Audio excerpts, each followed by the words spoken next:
We are very passionate at DoubleBlind about making sure that as psychedelics, quote, go mainstream or more people become interested in psychedelics, that the spirit of psychedelics is honored. Welcome to the Multiverse, where we believe that mushrooms can actually save the world. Each week, we'll be meeting with thought leaders and experts to extract the best insights and stories across everything from functional fungi, psychedelic medicine, and so much more. Thanks for listening. Step into the multiverse with us. Hi guys, how's it going? Welcome back to another episode of Into the Multiverse. This episode has been waiting to happen for a very long time, and today we're sitting down with a friend of mine, Shelby Hartman, who is the CEO and co-founder of one of my favorite media companies in the psychedelic space, DoubleBlind. So Shelby, thank you for coming on. Thank you for having me. So I want to start with like a little context that when I was researching for this conversation, I went and looked at some of the articles, like some of the featured articles that you have written. And I picked out my favorite titles because I think it gives a good introduction to, you know, to say the least, the width and the depth and like the most interesting stuff that you write about. So I picked out my favorite articles. Here's a few. Here's what happens when animals eat LSD. Should you say I love you while on MDMA? Mail order ayahuasca is now a thing. The definitive history of psilocybin and magic mushrooms.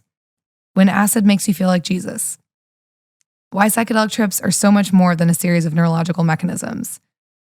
SSRIs and LSD interactions, plus shrooms and more, why taking psychedelics while on antidepressants could make treatment ineffective. So what I realized while I was looking through this list, and I don't know if, were you the author of all of those? No. Or you were the editor, or you were involved in all of them in some way? Yeah, sort of. Okay, well, it's DoubleBlind. They're all from they're DoubleBlind. all from DoubleBlind. They're yes. all from DoubleBlind. And, you know, DoubleBlind is such an amazing, in-depth source of knowledge for everything from history of mushrooms, strain of mushrooms, legalization, everything. So just to kind of kick it off, I'd love you to share how this all came to be. Mm-hmm. We won't spend a crazy amount of time on your story, but like fill the gaps for us. I read your LinkedIn article or your LinkedIn resume. You started at ClassPass, LA Weekly, Herb, Vice, and then you've, you know, birthed this amazing baby with DoubleBlind. So start there and then we'll go into everything you're up to now. Sure, yeah. I have been a journalist my whole career. So before I even graduated college, I was producing broadcast news at CBS News in Washington, D.C. So I was doing like the whole breaking news. It was very stressful. And realized that I was passionate about print writing. I had majored in philosophy and felt like sort of these short news bits didn't allow me the opportunity to go as deep as I wanted. So I transitioned to magazines, newspapers, worked at different media startups, did a lot of different things, reported on a lot of different things. And right before Proposition 64 was passed in California, which was the bill that legalized recreational marijuana in the state, I was approached by an editor at LA Weekly to be a cannabis columnist there. And funnily enough, even though I had been smoking weed since I was like 15 and doing psychedelics since I was 18, I was like, I don't want to write about weed. It's like, that sounds so boring. But he hit me up again a few months later and I was like, okay, I'll give it a try. And I went to this party in LA the night of the night of the presidential election, which was also the night that Proposition 64 passed. And I was there to cover kind of all of the efforts to get Proposition 64 passed. And I interviewed lawyers and I interviewed, consultants and I interviewed publicists and I interviewed all these really interesting people who are working in the cannabis industry. And I was like, oh, the cannabis industry isn't just a bunch of people smoking weed. It's like a lot of people who are really interesting and really care. And that was sort of my entree into the world of drug policy reporting and psychedelics reporting and cannabis reporting, that psychedelics and cannabis are not just about the drugs themselves. They're about so many of the most prescient issues that we're facing now in our society, whether that's the pharmaceutical process, whether that's mass incarceration in the criminal justice system, whether that's the mental health epidemic more broadly, and who we define as the authorities of sort of medical wisdom in our society. So I was reporting on cannabis for LA Weekly, and then, just one story turns into another. And then one day I woke up and I was like, okay, I'm a drug journalist. And DoubleBlind came to me while I was meditating, and I just, the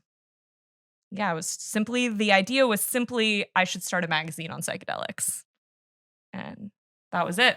And so how do you define DoubleBlind right now? Obviously it started as I should start a magazine on psychedelics, but what is DoubleBlind? Yeah, I mean, I think that DoubleBlind has morphed into having sort of two components that feed one another. So the first would be our original North Star, which was just long form journalism. My co-founder and I met at Columbia Journalism School. I got a master's degree in magazine style narrative writing. It was always a dream of mine to work at The Atlantic. Like, I just love magazines and I love amazing storytelling. And for us, observing a lot of what was happening within the psychedelic industry and all of the conversations around the ethics of the corporatization of psychedelics, et cetera, but not seeing reporting that was reflecting that nuance in the mainstream, we felt like it was time for a publication that was solely devoted to covering the nuances of psychedelics for someone who isn't necessarily in the industry already. So that was our first North Star. And then when we launched our Instagram and we put out our first magazine, we started getting hit up by tons of people who just had basic questions around how to use psychedelics, what we refer to as harm reduction in the psychedelic community. Hey, I'm a mom and I have postpartum depression and I want a microdose, but I don't know if it's safe because I'm still breastfeeding.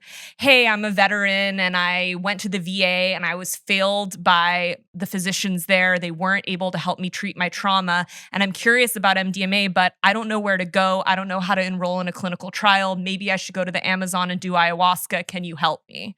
And we were like, oh, shiitake mushrooms. I'm not sure if I'm allowed to say. You can totally cuss. Oh, shit. We were like, oh, shit, there's a lot of people out there who need help and want answers. And given that Madison and I had spent the last 5 years or so separately reporting on psychedelics and interviewing a lot of the leading experts in the field for our stories, we had connections with Rick Doblin and Jim Fadiman and a lot of kind of the big names in psychedelics just simply through our reporting. And we thought, like, there's a beautiful opportunity here for us to not only do the journalism piece, but also to provide people with a resource on how they can embark on a journey with psychedelics safely if that's something that they want to do. So that was sort of like the birth of our second North Star, which is the educational component of DoubleBlind, which includes webinars and courses and articles as well, which are just more informational rather than reporting based. So, and for people that haven't checked it out, whether it's through the physical magazine and you can go and read a really good amount of the articles on the website as well. It's incredible. And the variety that you can find at DoubleBlind is part of what I find so fascinating. Like, obviously I read that list with these insanely interesting titles, but it really is. It's everything from the strains of, all the different strains of psilocybin to the history of psychedelics to how to use, how to incorporate them into your life, the misconceptions, indigenous reciprocity, like everything. So we're going to try to extract as much from your brain as possible in the next 40-ish minutes or so. One of the things that you said to me the first time that we met in person at the dinner, our Future of Psychedelic Wellness dinner, you said, and I don't know if you're quoting yourself or your co-founder, but part of the vision of DoubleBlind was we are not trying to make psychedelics mainstream. We're trying to make the mainstream psychedelic. Can you explain what you mean by this? So I have to give credit to my co-founder Madison because that was all her. And I think that for both Madison and I, it's been difficult to observe what has happened to the cannabis industry particularly for Madison, because her dad, Bruce Margolin, is like this pioneering cannabis attorney who was involved in the regulatory stuff in California going way back to Prop 215 and even probably before. And, both of us have spent a lot of time interviewing and honoring the stories and challenges of some of the original cannabis pioneers and also original psychedelic pioneers, people in Humboldt who sacrificed, their entire security essentially to grow this plant that they thought had the potential to heal. And then, of course, we all know what ended up happening, which is that a lot of those people ended up getting shut out of the industry. And we're also still in a situation where, many people are incarcerated for the possession of cannabis or for selling cannabis. Meanwhile, other people are making millions of dollars off of the industry. And so for us, we are very passionate at DoubleBlind about making sure that as psychedelics, quote, go mainstream or more people become interested in psychedelics, that the spirit of psychedelics is honored and that the indigenous stewards are honored and that the pioneers who, long before there was a psychedelic industry were devoting their entire lives and careers to overturning prohibition are remembered. And I think that that's a lot of what it's about. And I think also,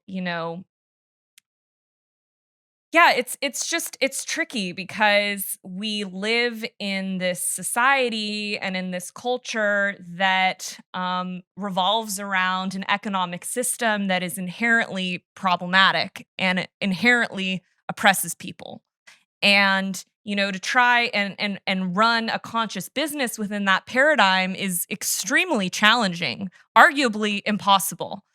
And so that's a lot of what this is about too, is, thinking about, okay, we're going to take these plants and these fungi that have been used for thousands of years spiritually, and we're going to put them through the FDA approval process, and we're going to put a label on them, and you have to have insurance to get a prescription. And if you don't have a particular indication, then your insurance won't cover it. It's like, oh my word, there's just so much bureaucracy. And at the end of the day, if you have had a profound psychedelic experience, the bureaucracy seems absurd. And we understand that it's necessary for access and necessary for supportive experiences that some people may seek. Not everybody wants to do mushrooms like on their own or with friends in the desert. Like some people actually are really suffering and only will do psychedelics once they have the FDA stamp of approval.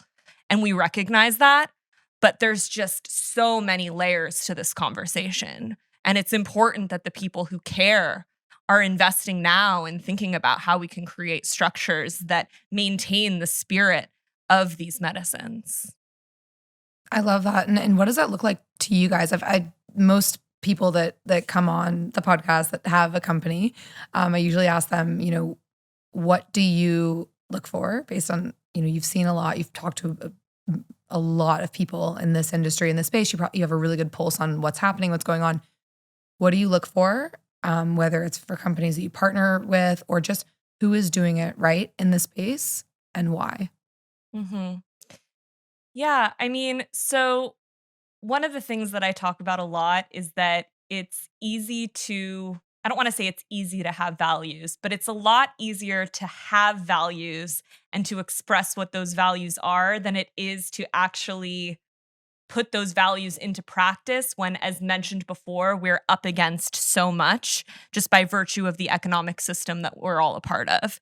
And so, for example, indigenous reciprocity is something that has been important to DoubleBlind's mission since we started. And, one of the ways that we have done this is by making sure that we are always highlighting indigenous voices in our storytelling and featuring traditional ways of taking plant medicines and talking about the preservation of the medicines themselves. But when it actually comes to like, how do we, give back to indigenous communities, on a structural level, like how do we structure DoubleBlind to actually bake indigenous reciprocity into our business, it gets a lot more complicated. And those are conversations that we're actually having right now with our attorneys. But it's just to say that first and foremost, I want to um, feel that the person shares my values, and I want to feel that the person first and foremost cares about impact and equity and access. But when it comes to actually like analyzing a person's business model and trying to understand like are they actually putting those values into practice, it gets a lot more complex. And I don't know that I have like a clear answer for you. Like, should DoubleBlind only be partnering with nonprofits? Should we only be partnering with benefit corporations? Should we only be partnering with? Well, and it's interesting because if that were to be the answer, right? If the answer were to be we're only partnering with nonprofits, inherently that would limit access because you're limiting the ability you have to reach more people. So it's like this chicken before the egg situation. I think a lot of people that have the intention of those things, they may not have the bandwidth, whether it's through capital, resources, network, whatever it is, to set those things up right away, right? Like, and you have examples of companies that start just nonprofit and they move much slower than these funded companies that are moving much quicker through the system, and both have their pros and cons, right? But is there, like a person or a company, it doesn't, it can be a person as well, but someone you were like, I look to them as a thought partner, just leader in the space that you think has really high integrity? I think some organizations who I really love and respect and look to are Shakruna, ICEERS. I love the folks at the Alchemist Kitchen. I think that they're supported by Woven Science, which is doing some really interesting work around indigenous reciprocity and just released a report on that. I had a fabulous experience at the Temple of the Way of Light in Peru, and I think they're doing some really interesting work with their nonprofit called the Shaikuni Institute with Shipibo communities that are surrounding the retreat center. So yeah, there's a number of organizations that are doing incredible work that we look to. And I think actually it's really tricky. And that in the beginning, we really just mostly honestly partnered with people who we were friends with and who we had a relationship with because we just knew that they were people of integrity. And there's so many new people coming into the space that sometimes it's just hard to know exactly what people's intentions are without doing like a deep investigation into their work. Mm-hmm.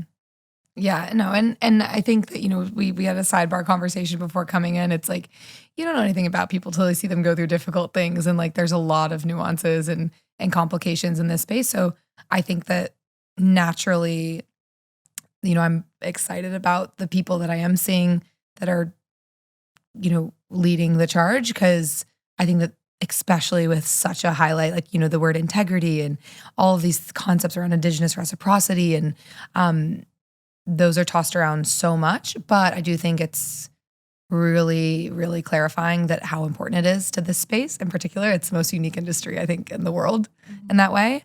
I'd love to talk to you about misconceptions because, and actually this was an early conversation we had. I don't know if you remember this.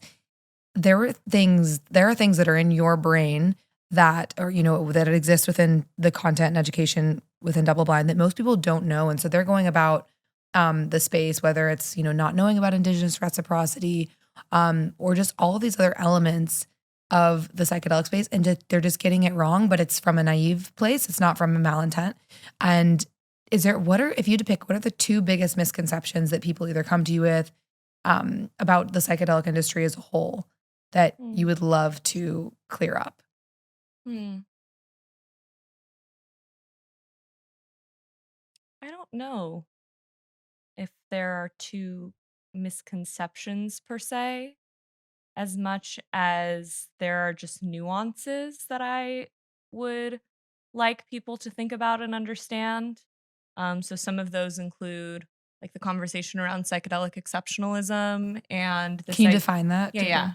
So psychedelic exceptionalism is a term that was popularized by Dr. Carl Hart, who's a neuroscientist at Columbia. And essentially what it means is that the psychedelic community has inherently more privilege than some other communities that have been disproportionately impacted by the war on drugs. And this idea that just because you do psychedelics doesn't mean that you're a better person than anyone else who does any other kind of drug. And it's particularly relevant at this moment because we're seeing a lot of initiatives pop up in the country that are looking at specifically decriminalizing psychedelics as opposed to decriminalizing all drugs. And, you know, there are people, myself included, who feel as though nobody should be incarcerated for the possession or use of a drug, and that there's just been very clear public health data for decades that has shown that. And, so if we're going to be investing however many, tens of thousands, even more dollars to either get a decrim initiative in front of city council or get it on the ballot box in front of voters, we should be trying to decriminalize all drugs, because we should be trying to, we should be trying to eliminate the possibility that anyone is going to be incarcerated for the possession of a drug. That being said, there are some people who argue that, certain jurisdictions are not ready for the decriminalization of all drugs. And, just because they're decriminalizing psychedelics doesn't mean they won't go for the decrim of all drugs at some point. And they're just trying to, do reform in this sort of like piecemeal manner. But yeah, I would say that that's something that I would encourage people to think about.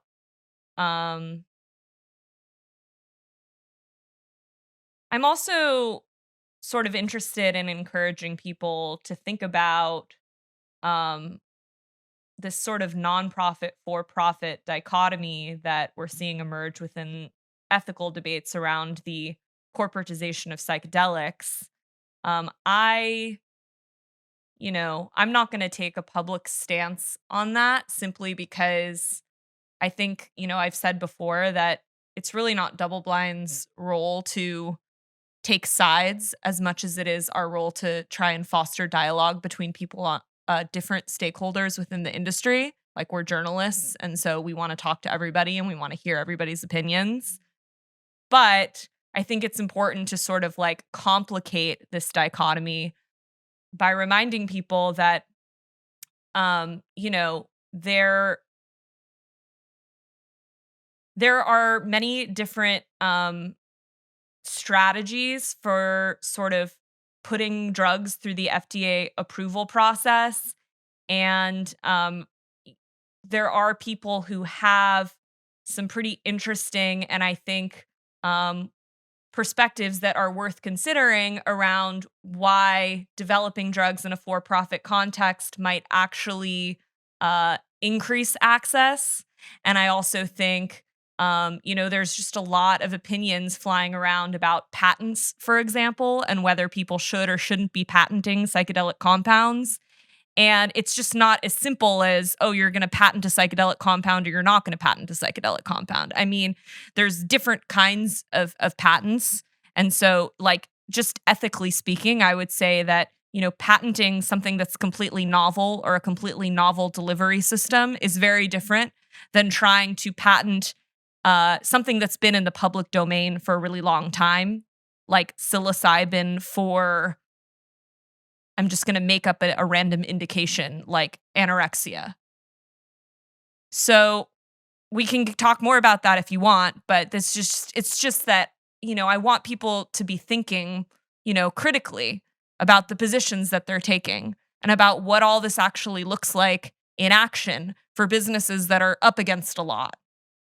And I think that's what you guys help people do. Like, I actually, just hearing you say that, I'm like, I think that's what DoubleBlind is. It's like helping people think more critically about these things that maybe on the surface level feel very black and white, but there's so much complication that goes into them. About legalization. So this is so misunderstood by so many people.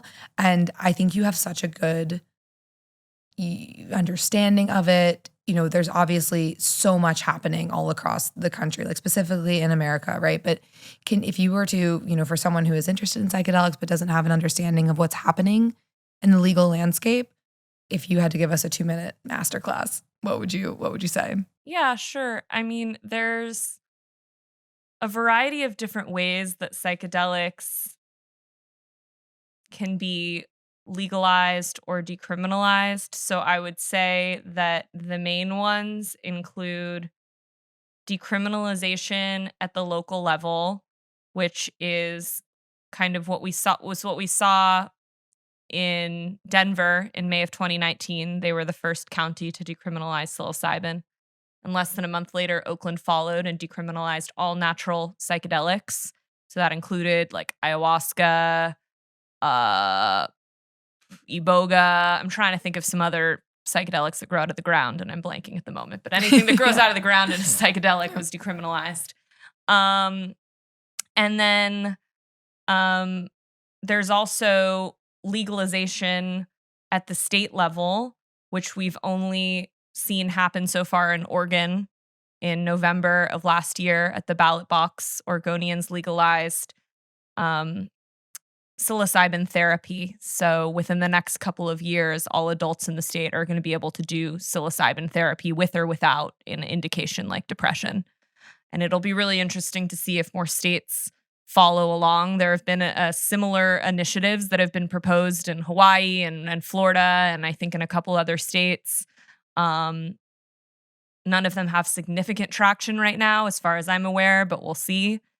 There's also legalization through the FDA approval process, which is what I just was speaking about. And that's, you do a federally approved clinical trial and you get a psychedelic or a compound approved, and then it's approved for a particular indication. So like psilocybin for treatment-resistant depression or MDMA for post-traumatic stress disorder, both of which will probably be legal in the next 3 to 5 years.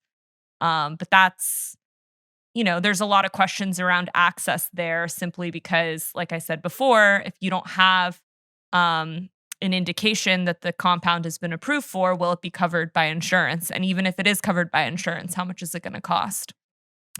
And then the last kind of way that I think we might see psychedelics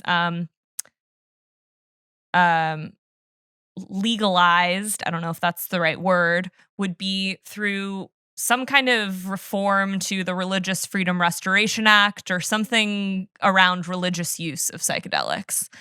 So right now there's 2 groups in the United States that have federal approval to use psychedelics for religious purposes. It's the União de Vegetal, which is a Brazilian church that serves ayahuasca, and the Native American Church for peyote. But there's many, many, many groups all across the United States that are claiming that they are legally serving psychedelics because they're protected by the First Amendment and it's freedom of religion, and that's not exactly right.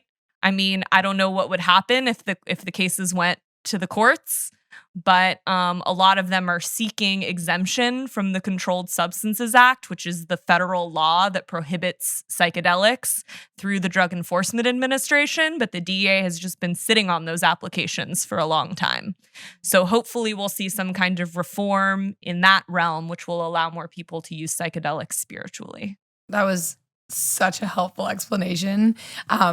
Even for me, I learned because a lot of these bodies that are making these decisions, you're not even quite sure like where they're all coming from and like who's making the policy around decriminalization and then FDA approval. So that was really helpful even for me. The misconception that most people come to me with is, oh well, when we have a legal functional mushroom company called Supermesh, and everyone's like, oh well, when psychedelics are legalized for consumer use. But it's interesting because the way that public policy is being shaped right now, that is not where things are going, right? Like it is not, there is no model that is showing that we'll have a dispensary model similar to cannabis or, some sort of a provider network that you would be able to be prescribed prescription, whether it's a prescription or supplements with psilocybin or other psychedelics available to the public. And there's all these, hundreds of black market companies circulating across the United States and Canada, shipping even on Shopify, like they're everywhere. And so just curious what you think about that, because, from my personal perspective, I'm very passionate about people having access to psilocybin microdosing. It's a huge part of I explained this nonprofit that we're forming with a few people around this concept, because I very much believe that psilocybin microdosing should also be separated on these public policy bills because we're making policy around psilocybin as psilocybin, but it's almost like making policy around one sip of wine is the same thing as the whole bottle. It's a completely different experience if regulated correctly. And so I would love your perspective on all of that. Mm-hmm. You want my perspective on whether there should be some kind of legislation that clarifies dose? And just like thoughts on whether, clarifies dose, but for people, for these black market companies that are shipping chocolates and microdosing capsules and things like that, like a lot of people think that those will eventually be legalized. And is your perspective on the current legal landscape that that's where it is going? I don't know. I think it's too early to say. I think a lot of people are jumping the gun, and I'm shocked by how many people are selling psilocybin products on Instagram and stuff. Like, that's just, I'm sorry, that's reckless. Don't do that. You're going to get caught. Don't do that if you're listening to this podcast. Yeah, I mean, don't quote me on it. I have to go back and look at the actual proposal, but I'm fairly certain that the California psilocybin decrim initiative, which is different than SB 519, which is the initiative that's in the California state legislature right now and would decriminalize all psychedelics. It's a bill specifically for psilocybin that they're trying to get onto the ballot and in front of voters, would allow for some kind of regulated psilocybin products to be sold in California, and they don't want them to be sold in dispensaries. They want it to be sold essentially like at the grocery store next to the other functional mushroom supplements. And there are a lot of people in the psychedelic community who have proposed something like that simply because what happened with cannabis was such a regulatory nightmare. But yeah, I don't really have any sense at this point of when something like that might happen. I don't think that the California psilocybin initiative, I can't remember exactly what it's called, but I don't think it's going to get onto the ballot just because they need so many signatures and California is a huge state. But it'll be interesting to see what happens. I also would be curious to, I'm not an attorney, but I would be curious to talk to a psychedelic attorney about the liability of selling like a gray market psilocybin branded product in a jurisdiction where psilocybin is decriminalized. And that's what most people are doing right now. And an article I read, it was a conversation around 109. And I think it was James Fadiman potentially coming into this conversation. I'll have to send you the article because I'd love your thoughts on it. And the reason why I'm fixating on this concept so much is because it is like, the amount of people I know that have had their lives changed by microdosing is astronomical. And our current legal policy is just macrodoses at service centers, which is amazing for these clinical indications, exactly like you're saying. Mm-hmm. But for my personal mental health impact through microdosing, I would never, in theory, if I wasn't in this space, have been eligible to go do one of these, macrodose service center treatments because it's specifically, MDMA right now is specifically PTSD, anxiety, depression, these indications. So I'm really curious to see how it evolves. And what this article was talking about is the necessity of when these laws are being made to differentiate microdosing versus macrodosing, and just also have some laws around the microdosing aspect and what that model is going to look like in the future, because it's happening all across the way. It's going to continue to happen. Maybe some people will be shut down. However, when you bring it above ground, you're enabling to actually vet the products effectively and safety and access and all of these things. Like, I was watching one of your videos, and one of the things you said, it's like, how do people we were talking about how do people get mushrooms? And it's like, okay, well, a guy who knows a guy, right? Like, that's the model right now. It's not transparency. Like, you can read the company reports. It's sketchy. So I'm really interested in how that evolves, and we're really passionate about, seeing that come to fruition. Yeah, I also don't know very much. Maybe you do. You probably do because you run a functional mushroom company about how supplements are regulated. My sense is they're not really regulated. But I also wonder, if there are some challenges for microdosing simply because we don't really have double blind randomized clinical trial research right now investigating the efficacy of microdosing and kind of the general consensus or hypothesis among a lot of researchers who have been investigating psilocybin at large doses for a long time is that microdosing might not work. So obviously a lot of people who are doing it disagree. And obviously we also had regulated cannabis industries in many states before there was significant, there's still basically no double blind randomized clinical trials looking at cannabis for all the conditions that people are using cannabis for. But I just wonder if that also is a challenge in terms of getting, legislation passed because politicians do like to see data. Yeah, 100%. And hopefully more research will go to these exact things that we're talking about.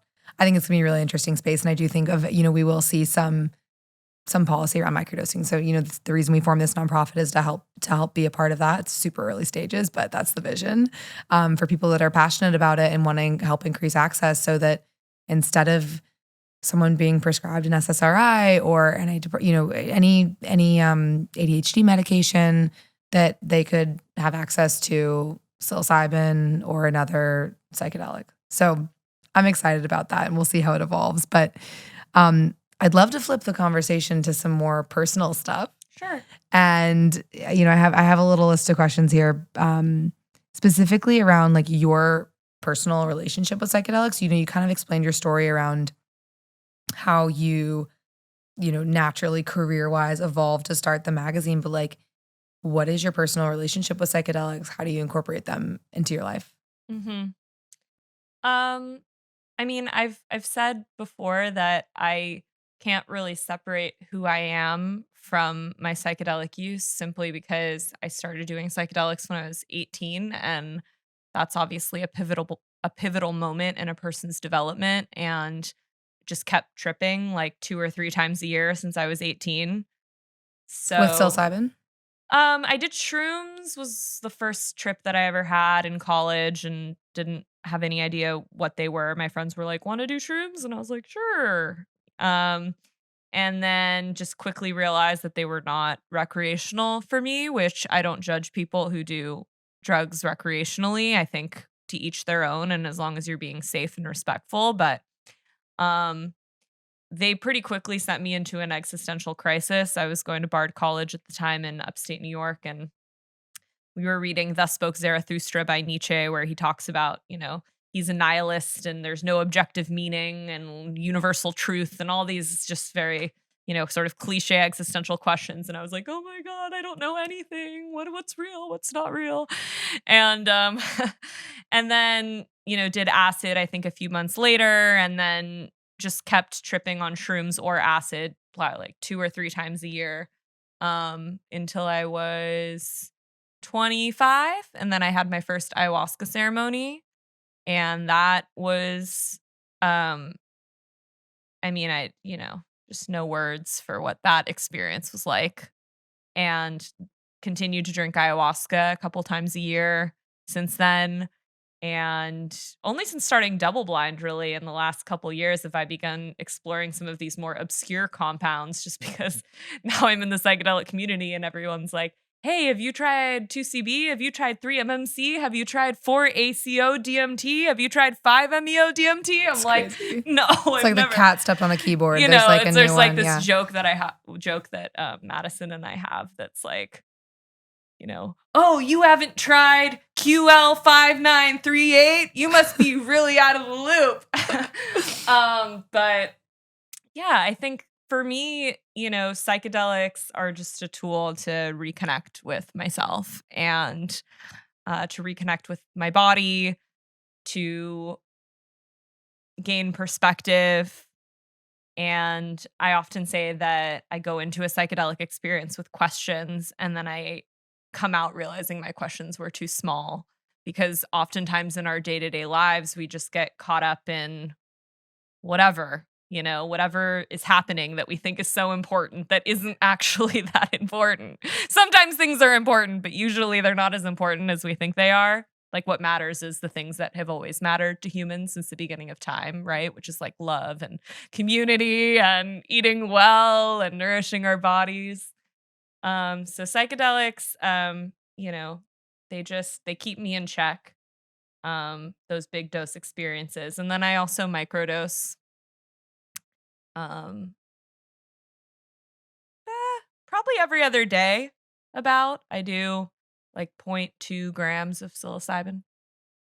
Okay, I love that. I love that summary. And on the questions thing, in a very similar way, I've had a lot of people, myself included, you go into an experience with your you do your journaling, intention setting, whatever, and you go in with a question about a relationship or a business thing or whatever it is, and you go into the experience and that doesn't even exist when you're in the experience. It's like you like you said, like the world is so much larger than that, and you're really reconnected with the things that actually matter. So I always laugh at myself every time I go in with like this list of questions because like it's like immediately once I had an experience at Field Trip. I shared this on the podcast with Ronan came on, and it was like immediately when the trip started, it's like you don't even exist as a person. Like you're so disconnected, like you don't even have an ego anymore. Like much less can you have the wherewithal to contemplate this question, which is part of the power and part of the magic.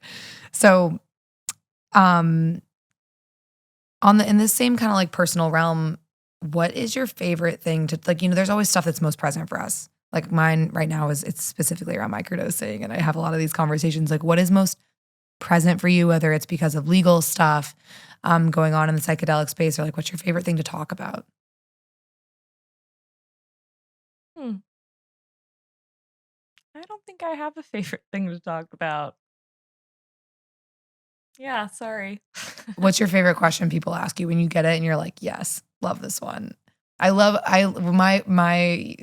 I hear you answer stuff around indigenous reciprocity, it like really hits home with people. I think you have a really good talk around that. But is there any other ones you're like, yes, I love this one? I don't know. I think just because I've always enjoyed playing the devil's advocate and being a bit of a provocateur, I enjoy conversations around the limitations of psychedelics and reminding people that they are not going to solve all your problems overnight and that they're not for everyone. So I think that that's something that I always like to bring in.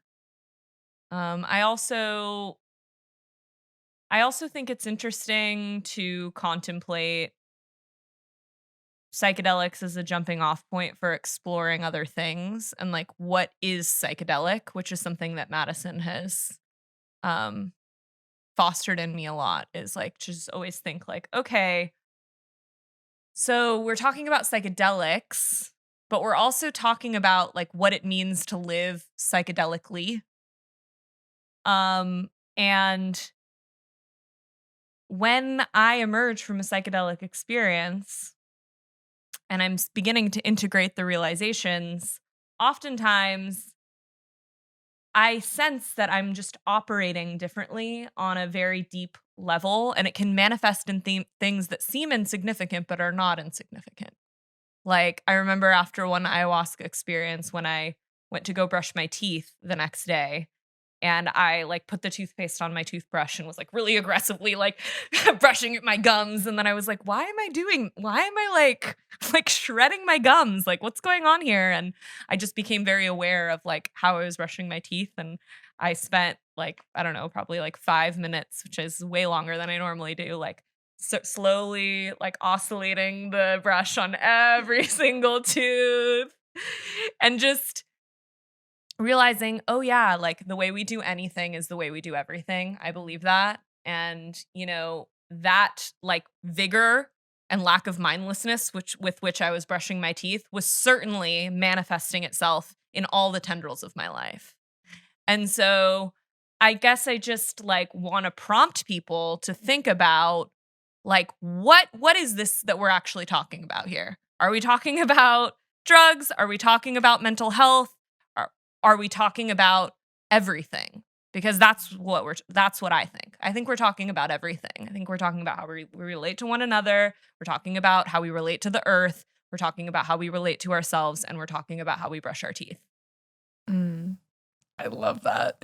Okay, so, outside of this brushing your teeth epiphany that you had, like, what are some major things about yourself? And obviously you've been doing, been using psychedelics and working with them since you were 18, but like, what are some major things that you've noticed about yourself that's different?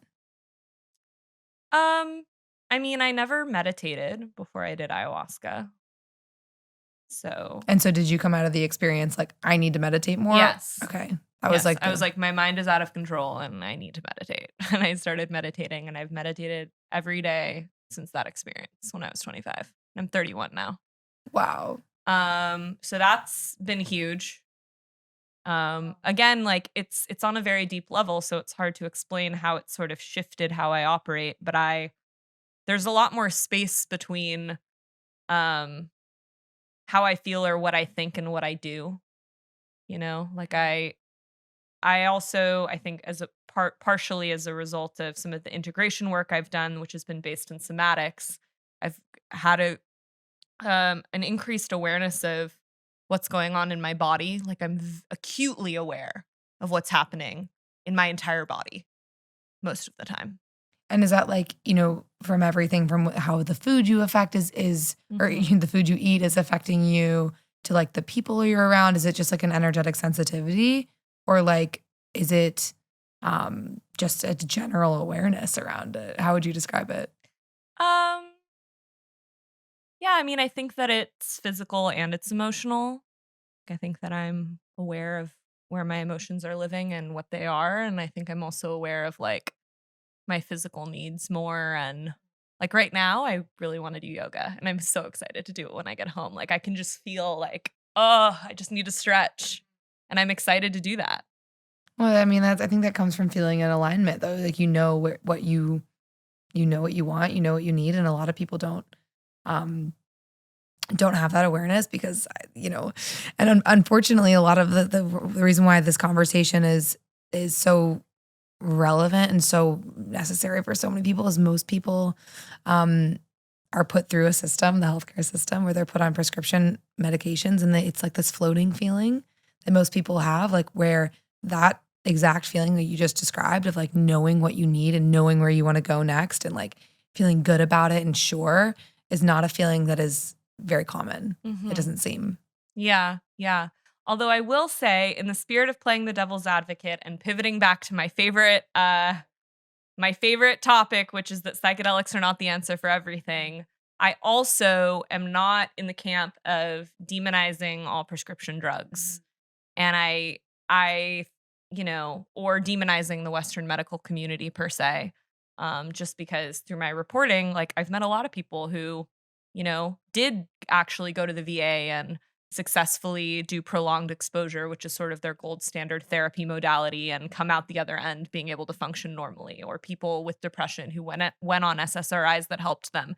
I've heard tons of stories too of people who have been failed by the system, but not everybody is. Yeah, no, and I think that's a really important point because Lauren Taus, a mutual friend of ours, was on the podcast last week, and she was sharing that the success stories of traditional Western medication are also really, really profound as well.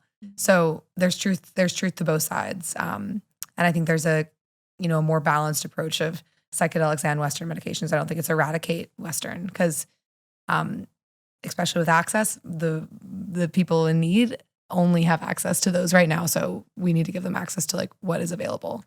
Yeah, I would agree with that. Okay, a few more questions for you. I've also learned so much during this conversation. I'm excited to go back and listen to it.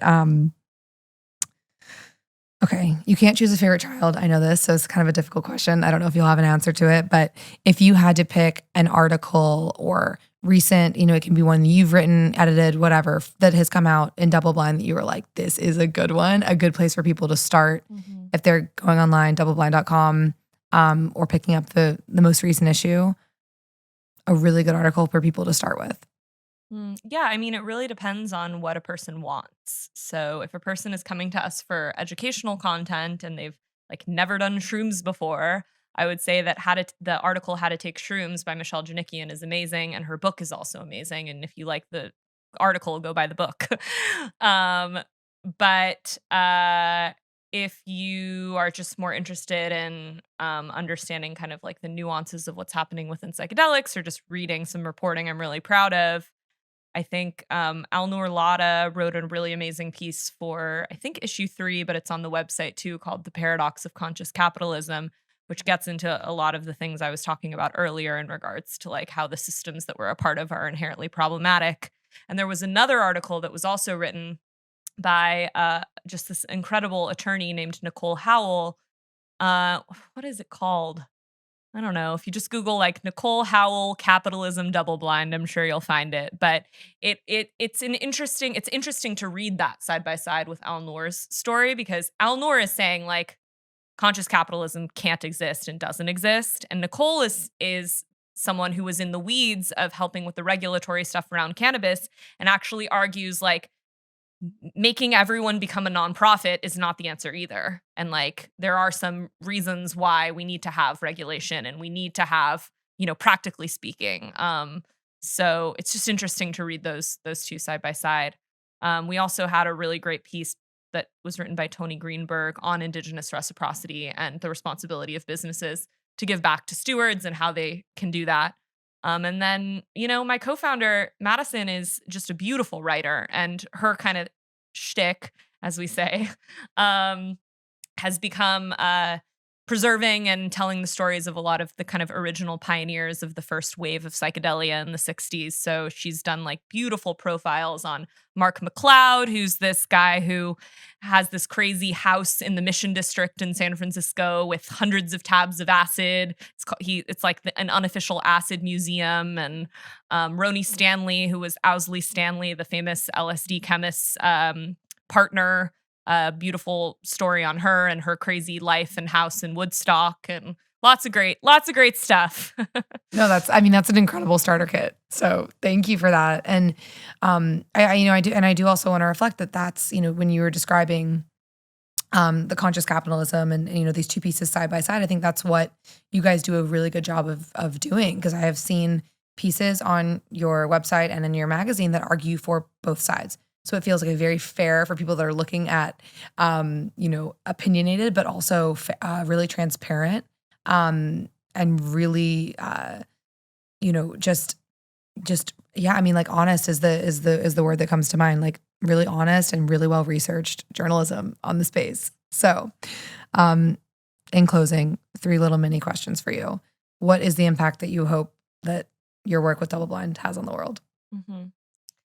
Yeah, just going back to like our 2 North Stars, I would say one is continuing to introduce critical conversations around the psychedelic industry, so that people who are interested in becoming a part of it and who are also passionate about it understand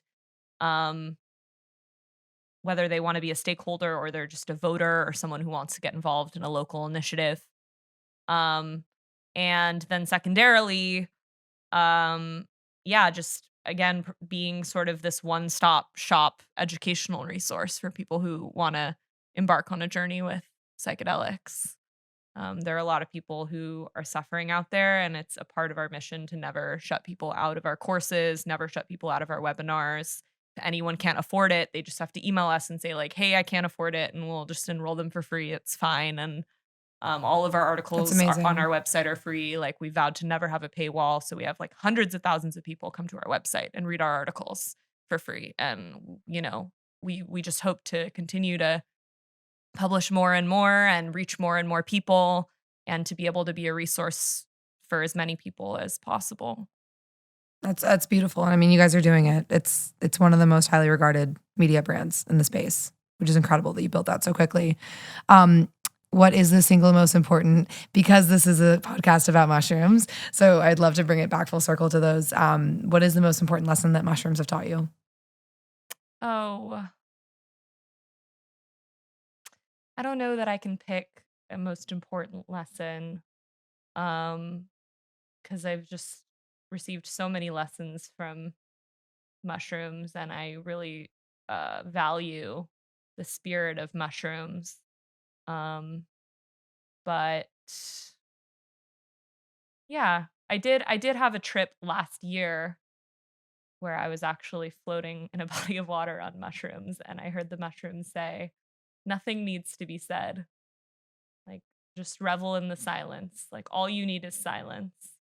And I appreciated that, because I think that we live in a world that, in a society in particular, that sort of reveres analysis, like pros and cons lists and having meetings and like talking to people and just like endlessly analyzing. And I also think, like, for me, the medicine has showed me that a lot of times, like, you actually need less input, not more. Like, sometimes you just need to sit in nature for a little while and be with yourself, and that's the answer. I mean, and science proves that if you put up a person's body in the middle of a field, their nervous system will start to fix all of these ailments in their body. Yeah. Return to simplicity. Okay, I love that.